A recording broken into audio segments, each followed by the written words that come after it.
Yamaha Tenere 700 vlog number 4. Done a couple modifications, got a little more time on the bike, and I'm going to tell you all about it.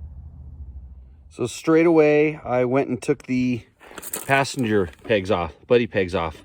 Instantly 2 pounds lighter, and it frees up some of the space here if your leg gets kicked around. And I mean, I guess for some people that's going to stop their foot from getting in there, but my foot bumps into it when moving around on the bike.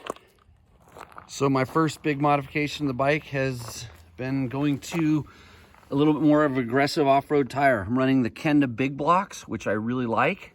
They have a little wider knob spacing, a little bit stiffer tire, and I'll tell you about that in a second. But I've been running the big blocks on my adventure bikes for a long time. I think they give you some of the best, what we'll call 50-50 performance, although a lot of people disagree with my impression of 50-50. And I mean, I'm riding this thing at least 50% of the time in the dirt, and it still works great. I went with the 150 on the rear because that was the stock size. I think I want to go to a 140 sized tire, and then the front is the same. It's the 90-90 100. But the thing about these tires is they're a little bit stiffer. I usually run them at 27 PSI on all my other bikes. And on this bike here, I'm at 20 on the front and 24 on the rear to get back to the kind of the bump compliance I want.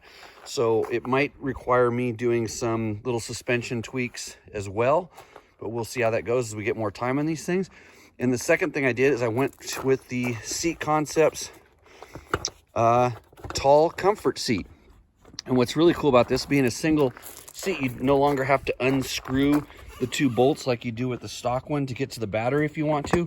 And then if you want to put it back on, you just have to be careful about getting the tabs placed in. But once you get the tabs in, it just clicks in, and then you use the key to take it off very easily. So aside from being super comfy, by the way, I like the tall seats on the adventure bikes because it doesn't allow my legs to get folded out so much, so my seat to foot peg height isn't compromised. And the good thing about this is it's a nice one-piece base, has good hardware that clicks into the stock locations. You still have your manual and paperwork stuff inside of there, but it makes it really easy to get to the battery and stuff if you need to. And I'll click it back in here. It usually takes 2 hands, so I can't do it right now, but that was a huge improvement. And then just the foam that they're using, super comfy. The seat is a gripper. Initially a little too grippy, but now, as you can see, I've been riding it. It got a little bit dirty, and it's coming right along. So it was literally sticky when I first got it, and now it's just the way you want it. So bike's a little bit dirty, getting used up. My next steps are definitely going to be foot pegs. So I have some Fast Company foot pegs right now that are the same, we'll call this length, as the stock ones. I need ones that are wider, especially on the clutch side, because where this sticks out, it actually makes my foot want to be farther out on the foot peg, and I don't get the leverage I want. Another thing I'm going to start looking into is check this foot brake pedal out.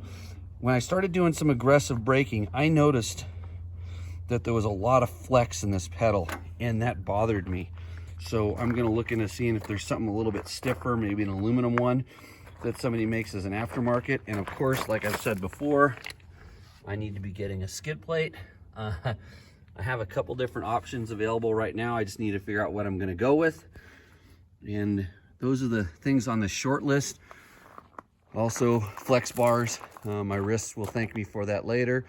And probably need to give her a little bit of a bath. But those are the things I'm looking at as we speak, and I will keep you updated as we keep making the changes.